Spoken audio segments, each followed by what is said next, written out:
ఓం అజ్ఞానతిమిరాంధస్య జ్ఞానాంజనశలాకయా చక్షురున్మిళితం येन తస్మై శ్రీగురవే నమః. శ్రీచైతన్యమనోభీష్టం స్థాపితం येन భూతలే స్వయం రూపः కదా మహ్యం దదాతి స్వపదాంతికం. వైరాగ్యవిద్యా నిజభక్తియోగా శిక్షార్థమేకः పురుషः పురాణः శ్రీకృష్ణచైతన్యశరీరధారి కృపాంబుధేర్యస్తం అహం ప్రపద్యే. నమో ఓం విష్ణుపాదాయ గౌరప్రేష్ఠాయ భూతలే శ్రీమతే భక్తిప్రపన్నతీర్థగోస్వామి నామినే. శ్రీరూపానగసారస్వత శ్రీధరనగతా సన్నిహితం త్వాం నవద్వీపధామ సేవానిష్టం దివ్యసద్గుణాన్ భూషితం. పతితానాం విమోచనాయ కృష్ణనామామృతప్రదాయకం వందే తం భక్తిప్రపన్నతీర్థం శ్రీగౌరకృష్ణప్రేమప్రదం. జయ శ్రీకృష్ణ చైతన్య ప్రభు నిత్యానంద శ్రీ అద్వైత గదాధర శ్రీవాసాది గౌరభక్తవృంద. హరే కృష్ణ కృష్ణ కృష్ణ హరే హరే, హరే రామ రామ రామ హరే హరే. నిన్న మనం శబరికి రాముడికి మధ్యన జరిగిన లీల గురించి చెప్పుకుంటూ ఎలాగ భగవంతుడు భావగ్రహితుడు. హ్మ్. భావగ్రహిత జనార్దన అన్నారు కదా!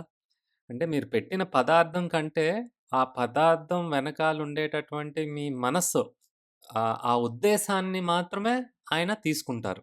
ఆ విషయమై మరికొన్ని లీలలు మీకు చెప్తాను. ఇంకా బాగా అర్థమవ్వడం కోసం. అంటే భగవంతుడికి ఏం కావాలన్న విషయం మనకు అర్థమైనప్పుడు మాత్రమే మనం ఆయన సరిగా సేవించగలుగుతాం కదా! ఒకనాడు ఒరిస్సాలోని, అంటే ఆ సమయంలోని ఈ మొహమెడన్ రాజులు అందరూ కూడా ఆక్రమించి ఇంకా అన్నీ ఎక్కడ వాళ్ళకి ఐశ్వర్యం దొరుకుతుందో అవన్నీ కూడా దోచుకొని తీసుకెళ్ళిపోవడం జరిగింది.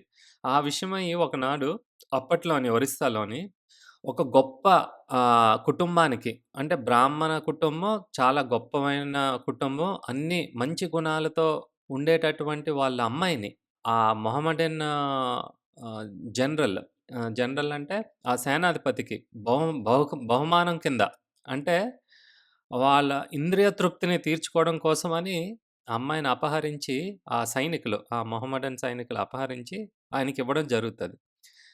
అయితే ఆ తర్వాత ఆ మొహమ్మడన్ వాళ్ళు ఆ ప్రదేశాన్ని విడిచిపెట్టి వెళ్ళిపోతారు. ఆ అమ్మాయిని ఇంద్ర సంతృప్తి కోసం వాడుకున్న తర్వాత ఆ ఊరి అవతల ఆ గ్రామానికి బయట విడిచిపెట్టి వెళ్ళిపోతారు. ఎందుకంటే గ్రామాల్లో అలాంటి వాళ్ళని రానివ్వరు ఆ సమయంలోని. అక్కడ ఆ వెలివేసినటువంటి ఆవిడ ఒక కుమారుడికి జన్మనిస్తది. ఆమె గొప్ప భక్తురాలు. మరి ఆమెకు పుట్టినటువంటి బిడ్డ కూడా గొప్ప భక్తుడవుతాడు. అయితే భక్తులకి ఏమి కష్టాలు రావా అంటే వస్తాయి. కష్టం వచ్చినా, రాకపోయినా వాళ్ళు మాత్రం భగవంతుడి ధ్యాసలోనే ఉంటారు. అలాగే ఈమె కూడా జరిగింది. చాలా దారుణమైనటువంటి సంఘటన జరిగింది. బహిష్కరించడం జరిగింది. ఎక్కడో బయట పడేశారు. అక్కడే ఆమె నివసిస్తుంది. ఊర్లోకి రాడానికి కుదరదు. కానీ భగవంతుడి మీద భక్తి మాత్రం ఆమెకెప్పుడూ కూడా తగ్గలేదు. అలాగే వాడికి పుట్టినటువంటి కుమారుడు కూడా అటువంటి అలవాట్లే వచ్చాయి వాళ్ళ తల్లిలాగా. బయట ఎక్కడో ఊరి చివరన ఉన్నప్పటికి కూడాన ఆ పిల్లాడు భగవంతుడికి ఒక ప్రసాదాన్ని, అంటే భోగాన్ని తయారు చేసి అక్కడి నుంచే, అంటే ఊర్లోకి రారు కదా వాళ్ళు. జగన్నాథ పూరి జగన్నాథం గుడి ఆ పైనుండేటటువంటి చక్రం ఎక్కడి నుంచైనా కనిపిస్తది. ఒక పదార్థాన్ని, అంటే కిచిడి అనేటటువంటి, అప్పటిదాకా ఎవ్వరికీ కూడా కిచిడి అని మనం చేసుకుంటాం కదా! ఈ పెసరపప్పు, కొన్ని కాయగూరలు, కొంచెం రైస్ యేసుకొని కొద్దిగా పలాచగా, అది మొట్టమొదట ఇక్కడ ఈయన ఈ ఈ ఇప్పుడు ఈమెకు పుట్టినటువంటి కుమారుడు తయారు చేసేవారు. అప్పటిదాకా కిచిడి అనేది ఎవరికీ తెలీదది. అక్కడి నుంచి పుట్టుకొని వచ్చిందనమాట. అయితే ఆయన రోజు తయారు చేసి ఎక్కడున్నాడో అక్కడి నుంచే ఆ జగన్నాథుడికి సమర్పించేవారు. అయితే ఇలా సమర్పిస్తుంటే ఆయన భక్తికి చూసి ఎక్కడో ఊర్లో ఉన్నటువంటి ఆ పూరి జగన్నాథ స్వామి స్వయంగా ఆ జగన్నాథుడే ఆ గుడిలోంచి బయటికి వచ్చి ఈయన పెట్టిన నైవేద్యాన్ని రోజు తినేవారు. కిచిడిని. చూడండి, భగవంతుడే గుడిలోంచి బయటికి మనం గుడికెళ్ళడం తెలుసు కానీ, భగవంతుడు గుడిలోంచి బయటికొచ్చేస్తున్నారంటే అంతే. భగవ ప్రేమ ఎక్కడున్నాదో భగవంతుడికి కంట్రోల్ ఉండదు. హ్మ్. అంటే భగవంతుడు మొత్తం అంతటిని కంట్రోల్ చేస్తాడు. కానీ ప్రేమ అనే విషయానికొచ్చేటప్పుడు ఆయన్నే కంట్రోల్ చేయొచ్చు ఎవరైనా కూడా. యశోదామాయి కానీ, గోపికలు కానీ, శ్రీమతి రాధారాణి కానీ, అంటే ప్రేమకి బానిస అనొచ్చు. భగవంతుడిని. మనం కూడా మన ఇంద్రియాలకి బానిస. ఆ! మనం ఏదైనా మన కోరికలు తీర్చుకోవడానికి ఆ కోరికల బానిస మనం. భగవంతుడు మాత్రం ప్రేమకు బానిస. ఎవరైనా ప్రేమ చూపించారంటే లొంగిపోతారాయన. అందుకే గదా! అర్జునుడంటే ఎంతిష్టం. ఆయనకి పార్థసారథి. ఇలా ఎన్నో చెప్పుకోవచ్చు కృష్ణుడి గురించి. ఒకరోజు నైవేద్యాన్ని కొంచెం సమయం అయిన తర్వాత అంటే లేట్‌గా ఆయన నైవేద్యాన్ని పెడతారు. అక్కడి నుంచే చూపిస్తారు. జగన్నాథ వెంటనే వస్తారు కానీ లేట్ అయిపోయిందిప్పుడు నైవేద్యం. గబగబా తినేస్తారు. గబగబా తినేసి మళ్ళా అక్కడ గుడిలోని అక్కడ కూడా నైవేద్యం పెట్టడానికి అక్కడ పూజారులు రెడీ అవుతున్నారు. పూజారులంటే పాండాస్ అంటారక్కడ కదా! ఒరిస్సాలోని. వాళ్ళు కూడా మధ్యాహ్నం పెట్టవలసిన నైవేద్యాన్నంతా రెడీ చేసుకొని భగవంతుడి దగ్గరికి వస్తున్నారు. ఆ తలుపులు తీస్తారిప్పుడు. తలుపులు తీసేటప్పటికి భగవంతుడు లేకపోతే? అందుకని కంగారు కంగారుగా ఆ కిచిడీనంతటిని కూడా తినేసి ఆహ్, భగవంతుడు మళ్ళీ ఎళ్లి అక్కడ నిల్చుండిపోతారు. అయితే నిల్చున్న తర్వాత ఈ పాండాలందరూ కూడా భగవంతుడికి అర్పించడానికి నైవేద్యాలు, ప్రసాదాలన్నీ కూడా తెచ్చి పెడుతుంటే భగవంతుడు నోటి దగ్గర చూస్తే ఆ పెదాలన్నీ కూడా ఎంగిలయిపోయి ఉంటాయి. ఎంగిలో మెతుకులుంటాయి. ఆ కిచిడి, ఆ పప్పు అంతా ఉంటది. అయ్యయ్యో! భగవంతుడికి ఎవరు ఇలా చేశారు? ఆయన పెదాలకి అంటే అది భగవంతుడికి ఎప్పుడూ ఆ ప్రసాదాన్ని అర్పిస్తారు కానీ మర్యాదగాన నోటి దగ్గరైతే పెట్టరు గదా! మరి నోటి దగ్గర ఎవరు పెట్టారు? అది మంచిది కాదు. అది పద్ధతే కాదసల. అందుకని పాండాల్లో ఉండేటటువంటి ముఖ్య పూజారి ఎవరైతే ఉంటారో లీడరు ఆయన్ని పిలిచి, "ఏంటిది నువ్వే కదా బాధ్యత తీసుకున్నావు. ఇలాంటివి పొరపాటు జరగకూడదు కదా!" ఎవరో ఆయన మూతి దగ్గర పదార్థాన్ని అంటే ప్రసాదాన్ని అలాగా రాసారు అంటారు. అంటే ఆహ్, పూజారులందరికీ కూడా ఉండేటటువంటి ఆ లీడరు ఆయన వస్తారు. అధిపతి. ఆయనొచ్చి నేను కాదని చెప్తారు. మరి నువ్వే కదా దీనంతటిని జాగ్రత్తగా చూసుకోవాలి. ఇలాగ అశుద్ధమైనటువంటి, అశౌచమైనటువంటి పనులు అది విగ్రహానికి అలా చేయడం మంచిది కాదు. నిన్నెలాగైనా సరే శిక్షించాలి. నీ బాధ్యతను నువ్వు సరిగా నెరవేర్చలేదు. అంటే నాకేమీ తెలీదు. నేనేమి ఇలాంటి పని చేయలేదంటే, ఈ విషయం రాజుగారి దాకా ఎళ్తది. అయితే రాజుగారు ఈయన్ని శిక్షిద్దాం అనుకుంటారు. కానీ ఆ ముందు రోజు రాత్ర రాజుగారి కలలోని స్వప్నంలోని ఈ పూజారి స్వప్నంలోకి వచ్చి ఎవరొస్తారు? స్వయాన భగవంతుడు జగన్నాథ స్వామి వస్తారు. జగన్నాథ స్వామొచ్చి, "అయ్యో! ఆ పూజారికి తప్పేమీ లేదు. అనవసరంగా ఆయన్ని శిక్షించొద్దు. అసలేం జరిగిందో నేను చెప్తాను. ఈ ఊరి అవతల బయట చివారున నా భక్తుడున్నాడు. ఆయన నా కోసం అని కిచిడి చేశారు. నేను తిన్నాను. అయితే లేట్ అయిపోతుందన్న కంగారులోని కనీసం నా పెదాల మీద ఉండేటటువంటి తుడుచుకోకుండా అలాగొచ్చి నిల్చుండిపోయాను. ఎవరైతే నాకు ప్రసాదం పెట్టారో ఆయన పేరిది. ఆయన పలానా చోట ఉంటారు ఈ ఊరు బయట. ఆయన నాకు గొప్ప భక్తుడు. అందుకోసమే ఆయన దగ్గర నేను స్వీకరించాను ఈ ప్రసాదాన్ని. తర్వాత జగన్నాథ స్వామే చెప్తారు. ఆ అబ్బాయి ఎలా పుట్టారు? ఎలాగా ఈ మొహమ్మడియన్ వాళ్ళు వచ్చి ఆమెని ఇబ్బంది పెట్టి, ఆ విధంగా ఆ కుమారుడు పుట్టడం అని చెప్పి ఆయనెళ్ళిపోతారు. అంటే కృష్ణ భక్తి ఎలా ఉంటదంటే, ఇప్పుడు వాళ్ళు బహిష్కరించినటువంటి వాళ్ళు చూసారా భగవంతుడు? హుహు. పోనీ ఆ పుట్టినటువంటి బిడ్డ పుట్టుక సరైన పుట్టుక అది? హుహు. తండ్రి లేడు. ఎవరో ఆమె జీవితాన్ని పాడు చేసి వెళ్ళిపోయారు. అది కూడా అక్కర్లేదు. పోనీ వాళ్ళేమైనా బ్రాహ్మణులా ఇప్పుడు? కాదు. వాళ్ళేమైనా శౌచ్యంగా అన్ని పద్ధతులు పాటిస్తున్న వాళ్ళా? కానే కాదు. అంటే భగవంతుడికి బాహ్యంగా ఉండేటటువంటి నియమ నియంత్రణలతోనే ఆయనకి పనేమీ లేదు. శుచి, అశుచి అనేది బాహ్యంగా మనకు కనిపిస్తూ ఉంటది. ఒక పదార్థం అది చెడిపోయిందా? బావుందా? మురిగ్గా ఉన్నాదా? శుభ్రంగా ఉన్నాదా? మరి మనసు? భగవంతుడికి వాటితో పట్టింపు లేదు. నీ మనసు ఎలా ఉన్నది? ఎందుకో పైన మంచి సూటు, బూటు యేసుకొని, నీ మనసంతా కలుషితంగా ఉంటే, ఒక పూజారిలాగా అన్ని బొట్లన్నీ పెట్టుకుంటావు. షిక్కా ఉంటది. మెడలోని భగవంతుడు సంబంధించిన ఆ రుద్రాక్ష మాలలు కానీ, ఏవోటి మాలలుంటాయి. కానీ నీ మనసు ఎలాంటిది? సరిగా లేకపోతే భగవంతుడు స్వీకరించడు. నువ్వు పూజ చేసినా స్వీకరించడాయన. ఇప్పుడు చాలా మట్టి గుడుల్లోనే ఏం జరుగుతున్నది? పూజారులున్నారంటే ఉన్నారు. పూజ చేస్తున్నారంటే పూజ చేస్తున్నారు. భగవంతుడు స్వీకరిస్తున్నారా? హుహు. ఎందుకు స్వీకరిస్తారు? వాళ్ళ మనస్తత్వం ఏంటి? కదా! అంటే ఒక్కొక్కసారి భగవంతుడి విగ్రహం ఉంటాది కానీ, ఆ విగ్రహంలో భగవంతుడు ఉంటాడో లేదో కూడా తెలీదు. ఎందుకంటే పూజ అనేది సరిగ్గా ప్రేమతో చేయకపోతే ఖచ్చితంగా భగవంతుడు ఆ ప్రదేశంలో ఉండరు. ఆయన వెళ్ళిపోతారు. ఇంకా మిగిలిందేంటంటే విగ్రహం ఉంటది. అంటే ఆ రాతి విగ్రహం ఉంటది. ఉట్టి రాతి విగ్రహం నుంచి మనకి స్ఫూర్తనేది ఎప్పుడు కలగదు. ఏదో ప్రసాదాలు అన్నీ నడుస్తాయి.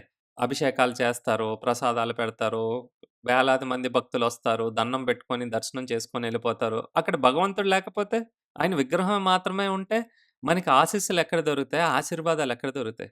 అందుకే మనం ఏ గుడికి పడితే ఆ గుడికి వెళ్ళిపోక్కర్లేదు. అన్నీ కూడా భగవంతుడిని బాగా ప్రేమగా ఆహ్, బాగా ఆయన్ని పూజ ఎక్కడైతే చేస్తారో, ఎక్కడైతే భగవంతుడి గురించి ఎక్కువగా చెప్పుకుంటున్నారో, ఆయన లీలల గురించి, అలాంటి ప్రదేశానికి వెళ్తే మనకేమైనా ఉపయోగం ఉంటది. అంటే కృష్ణ భక్తి ఎంత శక్తివంతమైనదంటే, ఇవేవి కూడా లెక్కలోకి రావు. జగన్నాథ్ చూడండి, గుడిలో పెట్టింది ఆయనకక్కర్లేదు.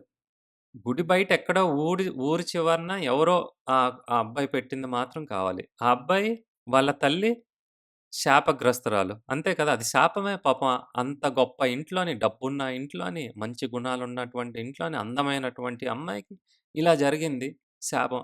ఆ శాపం నుంచి పుట్టింది ఈ కుమారుడు. శాపంలో శాపం అనొచ్చు చెప్పాలంటే కదా! అయినా కానీ, మన జీవితంలో కూడా మనం ఏ పరిస్థితిలోనైనా ఉండొచ్చు. కానీ ఒక్కసారి అలా భగవంతుడు ప్రేమగా ఇస్తే, వీటితో పనేమున్నది భగవంతుడే మీ దగ్గరికి వస్తాడు. ప్రేమ అన్నిటికన్నా ఉన్నతమైనది. అన్నిటిని కూడా దాటివేయగలుగుతారు. ప్రేమ దివ్యమైనది. అంటే ఈ బాహ్య లోకంలో ఉండేటటువంటి ప్రేమ కాదు. దేని మీద ఆధారపడి ఉండదు ఈ ప్రేమ. దివ్య ప్రేమ వేరు. దాన్ని మాత్రమే ప్రేమ అనొచ్చు. ఇంక దేన్ని కాదు.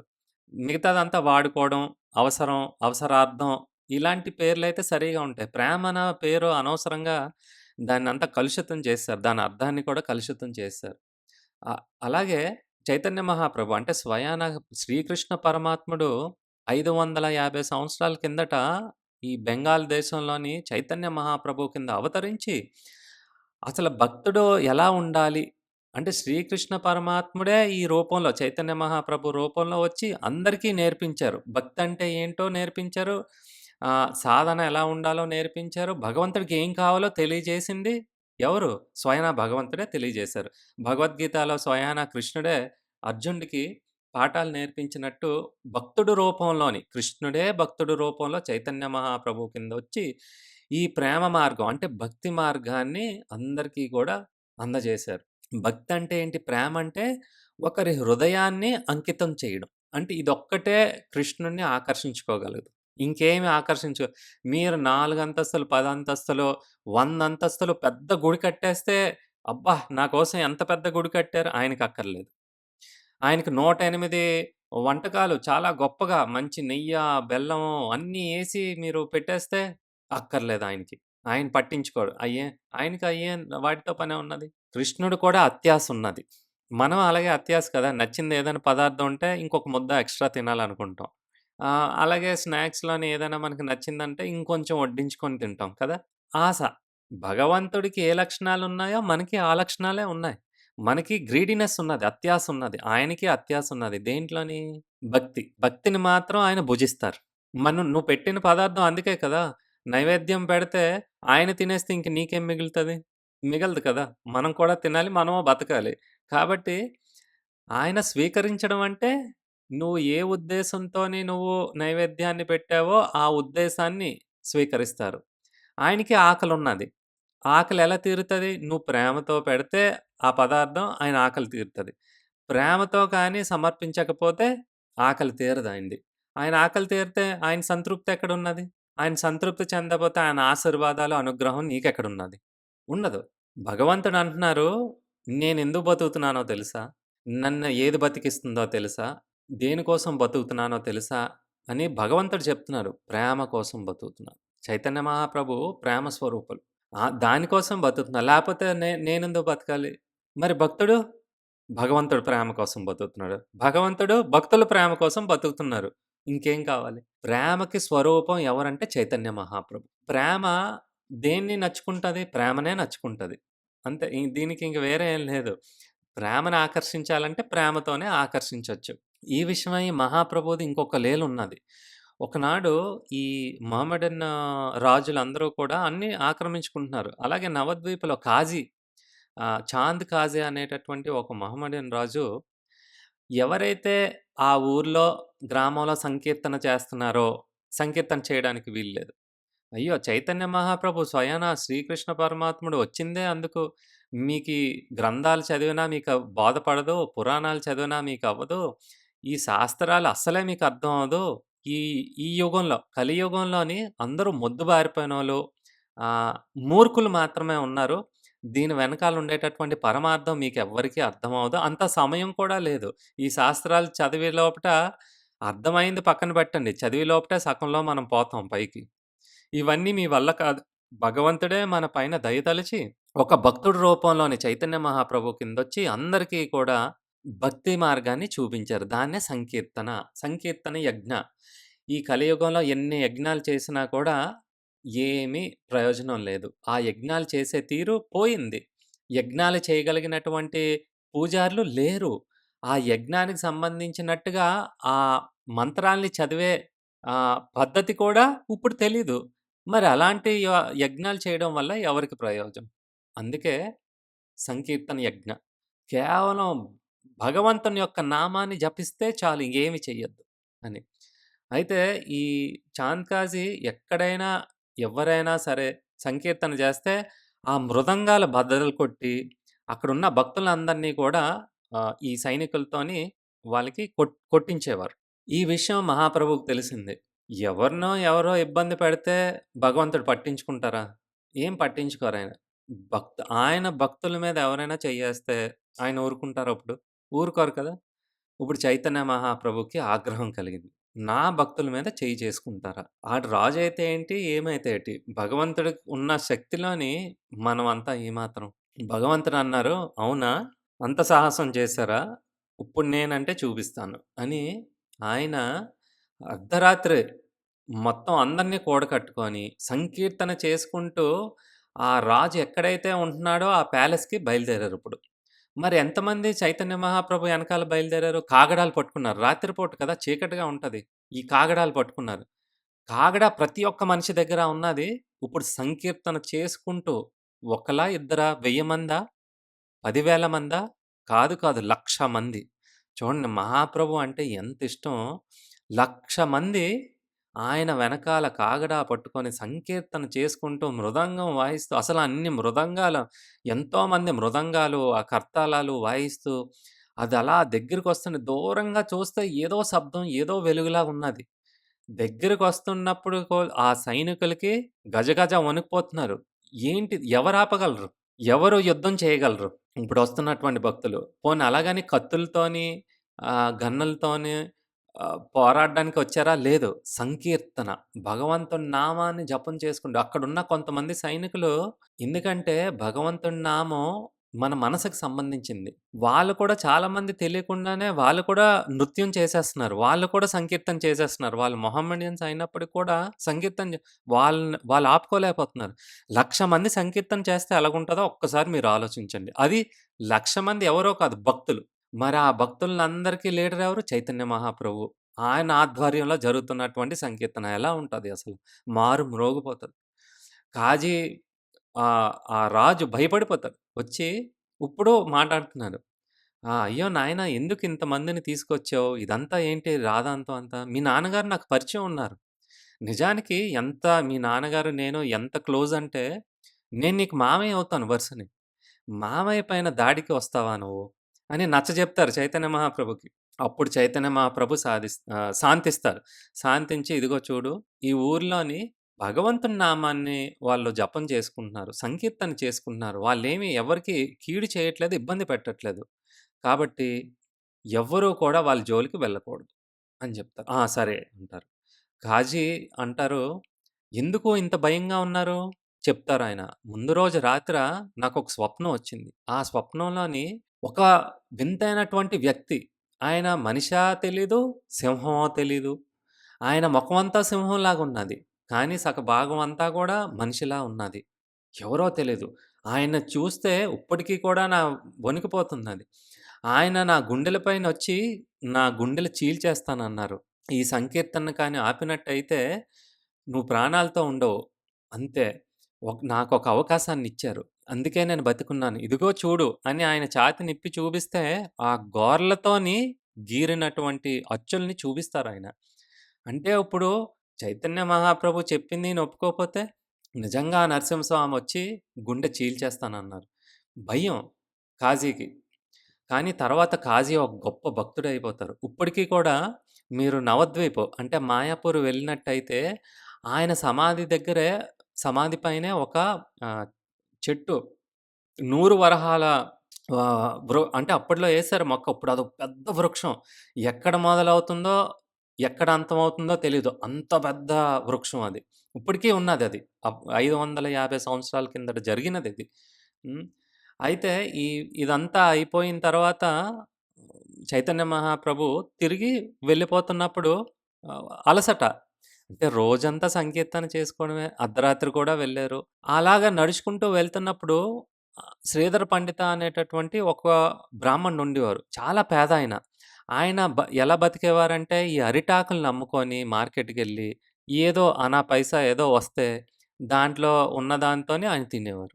మరి మిగతా టైమంతా ఏం జేసేవారంటే ఎప్పుడు భగవంతుడి ధ్యాసలోనే ఉండేవారు. శ్రీధర్ పండిత మిగతా వాళ్ళ దగ్గరికి కొంచెం దూరంగా ఉండేవారు. ఎందుకంటే బాగా బీదవాడు కదా! ఆయన దగ్గర ఒక నుయ్యి ఉండేది.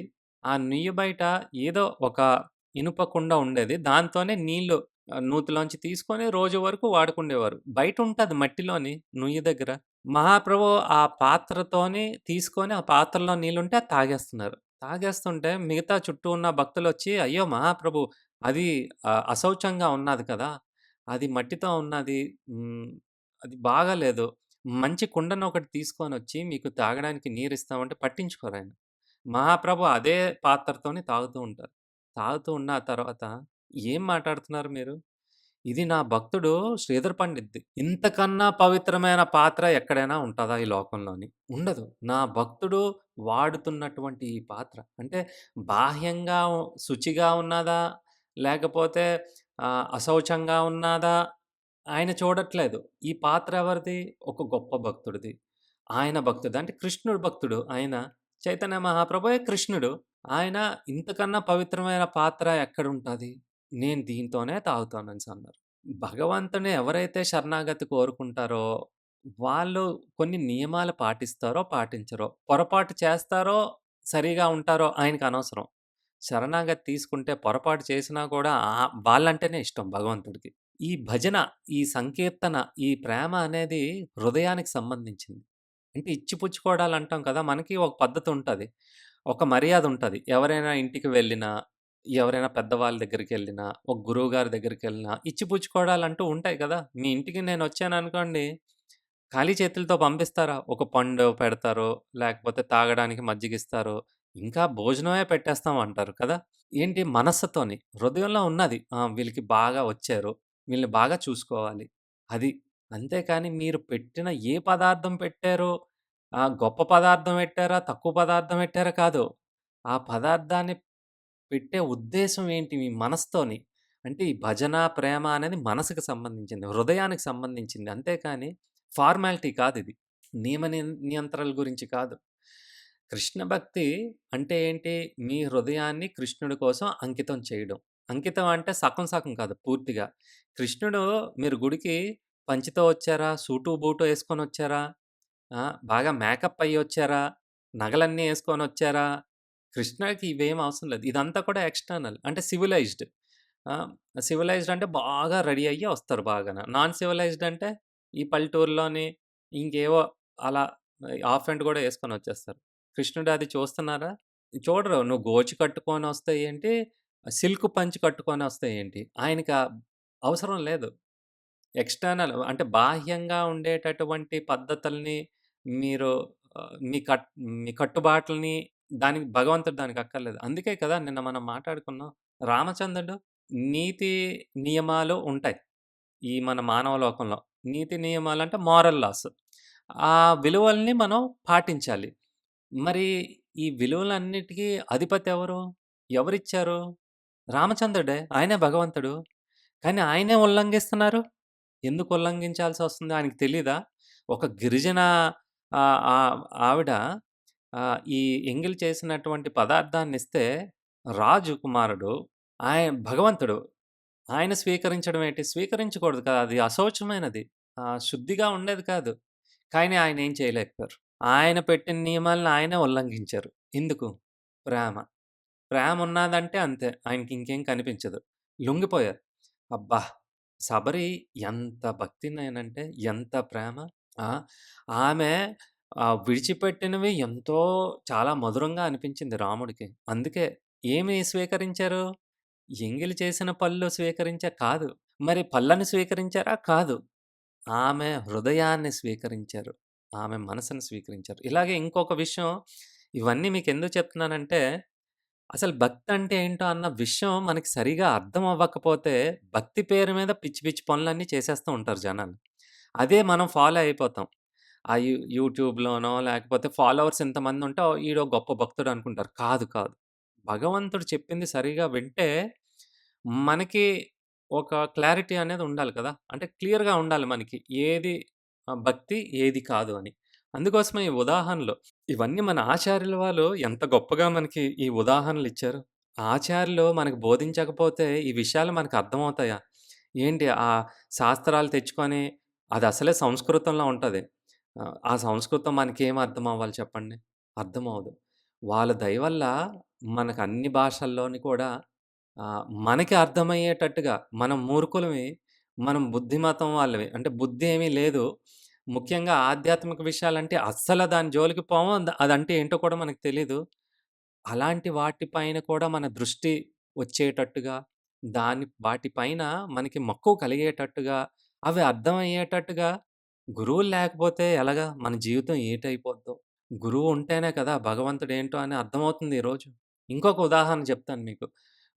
ఒకసారి ఇది విదుర ఇంట్లో అవుతుంది. హ్మ్. విదుర గొప్ప బ్రాహ్మణుడు. మీకు తెలుసు గొప్ప వైష్ణవుడు, భక్తుడు. ఆయన బయట యాచించుకోవడానికి వెళ్లారు. అంటే ఏదో ఇంటింటా వాళ్ళిచ్చిందేదో తీసుకొని వాళ్ళలా గడిపేవారు. హ్మ్. మిగతా సమయం అంతా భగవంతుడి సంకీర్తన, భగవంతుడి గురించి ప్రవచనాలివ్వటము ఆహ్, అంతే. భగవంతుడి గురించి చదువుకోవడం. ఇంక టైం వేస్ట్ చేసుకోరు. అలాగా ఒకసారి విదుర ఇంటికి కృష్ణుడొస్తారు అతిథి కింద. కానీ ఆ సమయంలో విదుర ఉండడు. విదుర ఎందుకు మరి యాచించుకోవడానికి బయటికి వెళ్లారు కదా! ఇంటింటా. మరి మధ్యాహ్నం తినటానికి ఏదోటి తయారు చేసుకోవడానికి. విదుర వాళ్ళ భార్య ఆమె చాలా ఆశ్చర్యపోద్ది. అమ్మో! కృష్ణుడు మా ఇంటికొచ్చారు. అంటే వాళ్ళు చాలా బీదవాళ్ళు. ఏదో గుడిసెలో ఉంటారు. మరి కృష్ణుడు చూడండి కృష్ణుడొచ్చారు. అంటే భక్తుడైతే చాలు కృష్ణుడికి. ఆయన బయట పెద్ద ప్యాలెసా? చిన్నిల్లా? పెద్దిల్లా? నీ స్టేటస్ ఏటి? నా స్టేటస్ ఏటి? మనకుంటాయి. భగవంతుడికి లేవు చూడండి. విదుర భార్య బాగా ఆహ్వానించి, కృష్ణుడికి ఒక ఆసనాన్నేసి, "కృష్ణ కూర్చో అయ్యా" అని కూర్చోబెట్టి, ఏమీ లేవు ఇవ్వటానికి. ఆవిడ లోపటికెళ్ళి వెతికేస్తుందనమాట. అబ్బా! కృష్ణుడొచ్చారు. ఎవరైనా అతిథొస్తే ఏదోకటి పెట్టాలి కదా! అతిథంటే ఏంటి అర్థం? మీకు ముందుగా చెప్పకుండా హఠాత్తుగా వచ్చేవారిని అతిథి అంటారు. మరి వచ్చిన తర్వాత ఏదోకటి పెట్టాలి కదా! మంచినీళ్ళివ్వాలి, ఏదోకటి తినడానికివ్వాలి. ఏమీ లేవు. అలా కంగారు చూస్తే అప్పుడు హమ్మయ్య! అట్టుపళ్ళు కనిపించాయి ఆవిడకి. హమ్మయ్య! పోన్లే ఏదో ఇవ్వడానికైతే ఉన్నది. ఇప్పుడు ఆవిడంటే బయటికెళ్ళి ఏమి తెచ్చే పరిస్థితి కాదు. అందులో కృష్ణుడినొదిలేసి ఎవరెళ్ళిపోతారు? ఎప్పుడొస్తారో తెలీదు. ఎప్పుడెళ్ళిపోతారో వెళ్ళిపోతారు. కృష్ణ ఇష్టం అది. ఇప్పుడు ఈ అట్టుపళ్ళు కృష్ణుడికి ఇస్తుంది తినడానికి. ఆమేం చేస్తుంది? అట్టుపండు తొక్క తీసి, అట్టుపండు పక్కన పడేసి తొక్కిస్తుంది కృష్ణుడికి. అట్టుపండు ఆ తొక్కని. అంటే ఆమె ఆయన అందంలోని నిమగ్నం అయిపోయింది. అబ్బా! భగవంతుడొచ్చేసారు, కృష్ణుడొచ్చేసారు. ఎలాగున్నారాయన అంటే ఆనందం. ఆమె పట్టుకోలేకపోతున్నారు. ఇదేంటి నా ఇంట్లో కృష్ణుడుండడం ఏంటి? నా ఇంటికి కృష్ణుడు రావడం ఏంటని ఆ కంగారులోని ఆ తొక్కలు ఆయనకి తినిపిస్తుంది. పండు మాత్రం పడేస్తుందనమాట. ఆ సమయంలోని ఈ ఈ సంఘటన జరుగుతున్నప్పుడు విదుర వస్తారు. విదురతో పాటు నారద ముని కూడా ఉంటారప్పుడు పక్కన. కలవటానికొస్తారు. విదుర, నారద ముని ఇలాగ ఎంటర్ అవుతారు ఇంట్లోకి. అయిన తర్వాత విదుర అడుగుతారు వాళ్ళ భార్యని, "ఏం చేస్తున్నావు? నువ్వు ఆ పండు పడేస్తున్నావు, తొక్కలు పెడుతున్నావేంటి భగవంతుడికి? కృష్ణ భగవంతుడికి నువ్వు తొక్కలా పెట్టేది" అంటే నారద ముని అంటారు, "నువ్వు ఆమెను చూసావా? ఆవిడ ఆశ్చర్యంలోనే మునిగిపోయింది. ఆ! పోనీ తింటున్న వాడిని చూసావా? ఆ తింటున్న కృష్ణుడు ఏమైనా కొంచెమైనా సరే ఆయన డిస్టర్బ్ అయ్యారా? ఇదేంటి తొక్కలు పెడుతుందన్నట్టుగా ఏమైనా ఉన్నారా? అంతో ఇష్టంగా ఆస్వాదిస్తున్నారు చూడు. మనం అనుకోవచ్చు, ఇదేంటి పండు పెట్టకుండా తొక్కలు పెడతారా? ఎంత అవమానం. ఆ! కానీ కృష్ణుడు మాత్రం చాలా సంతోషంగా తొక్కలు తినేస్తున్నారు. అప్పుడు నారద ముని విదురాని ఆపుతారు ఈ విషయాన్ని చెప్పి. హ్మ్. అంటే ఆమె మనసు ఇక్కడ లేదు. కృష్ణుడు అంటున్నారు, "అయ్యా! నేను పండుని తినట్లేదు, తొక్కల్ని తినట్లేదు. ఏం తింటున్నానో తెలుసా? ఆమె భక్తిని తింటున్నాను. ఆమె ప్రేమని తింటున్నాను. ఆమె ఎంత ఆ భక్తిని స్వీకరిస్తున్నాను నేను. అయినా నన్ను ఈ తొక్క నాకు సంతృప్తినిస్తదా? పోనీ ఆ తియ్యనైనటువంటి పండు నాకు సంతృప్తినిస్తదా? నాకు తొక్క అక్కర్లేదు, పండు అక్కర్లేదు. నేను కేవలం భక్తుల యొక్క ప్రేమ మీద ఆధారపడి ఉంది నా ఊపిరి, నా జీవితం, నా ప్రాణం వాళ్ళ ప్రేమ మీద ఆధారపడి ఉన్నది" అని నారద మునితో చెప్తారనమాట. భగవంతుడు అందుకే భగవద్గీతలోని మీకు చెప్పేటప్పుడు ఒక శ్లోకం చెప్పాను. పత్రం, పుష్పం, ఫలం తోయం యో మే భక్త్యా ప్రయచ్చతి తద్ అహం భక్త్యా ఉపహృతం అశ్నామి ప్రయతాత్మనః అని చెప్తారు. అంటే మీరు నైవేద్యం పెట్టేటప్పుడు పదార్థాలు పెడతారు. హ్మ్. పదార్థాల్ని కాదు నేను స్వీకరించేది. ఆ పదార్థాలు వెనకాల ఉండేటటువంటి మీ హృదయాన్ని, ఆ భావాన్ని నేను స్వీకరిస్తాను. నాకు కూడా ఆకలున్నది. కానీ ప్రేమ ఆకలి. భక్తి ఎక్కడైతే ఉంటాదో ఎంతైనా నేను తినేయగలను. అంటే ఎపిటైజర్ అంటారు కదా! ఆకలి. ఆకలుంటేనే బాగా మనం తినగలుగుతాం. మీరు ప్రేమతోని ఏది అంటే ఈ విషయాన్ని కేవలం నైవేద్యం పెట్టడానికే కాదు. ఒక పూజ దగ్గర కూర్చుంటాం కదా! పూజ దగ్గర సగం మొబైల్‌తో ఉంటాము. పూజ దగ్గర అనవసరంగా హడావిడి చేస్తాం. వాళ్ళని పిలిచి, వీళ్ళు చేసి ఇది పెట్టావా? అది పెట్టావా? ముందే అన్నీ సమకూర్చుకోవచ్చు కదా! ఎందుకా హడావిడి? ఆ!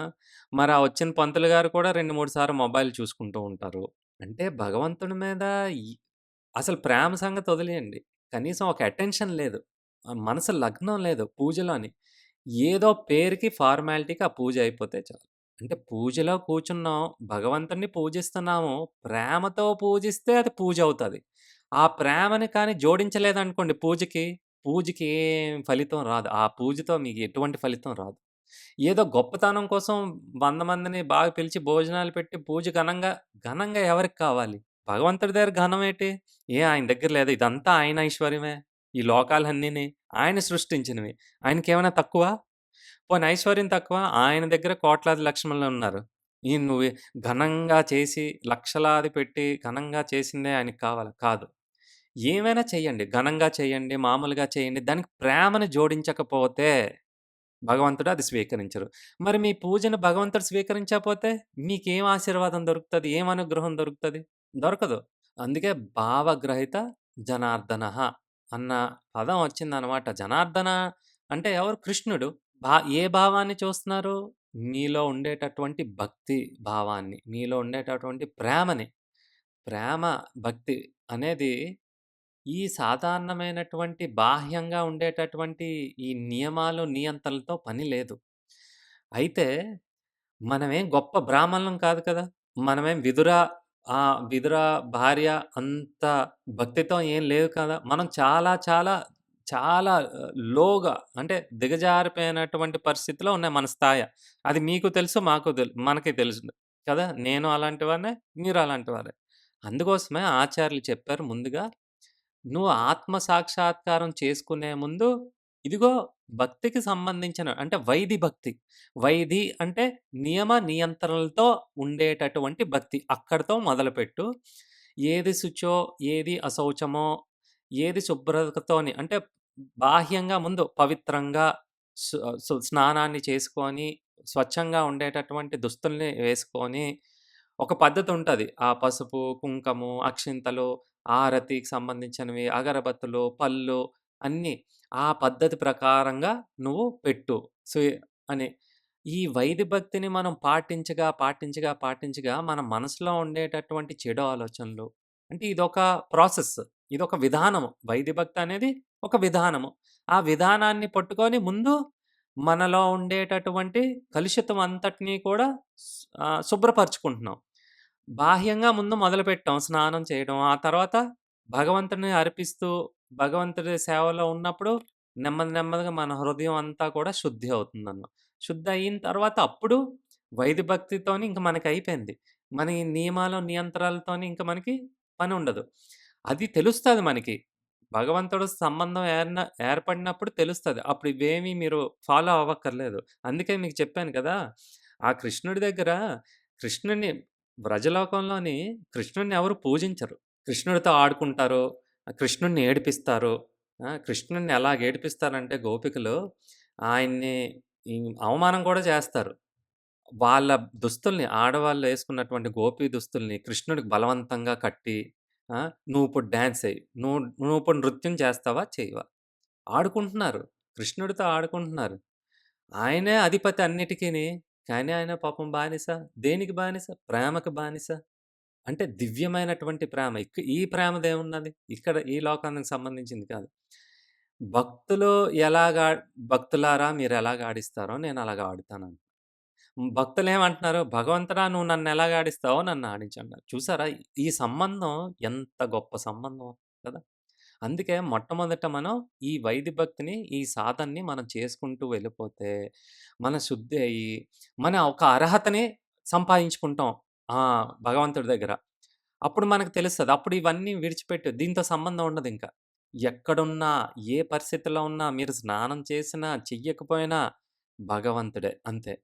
ఆ భగవంతుడు నిమగ్నం ఆయన విషయంలోనే, ఆయన ధ్యాసలోనే ఉండిపోతే బయట ఏం జరుగుతుందో కూడా మనకు తెలీదు.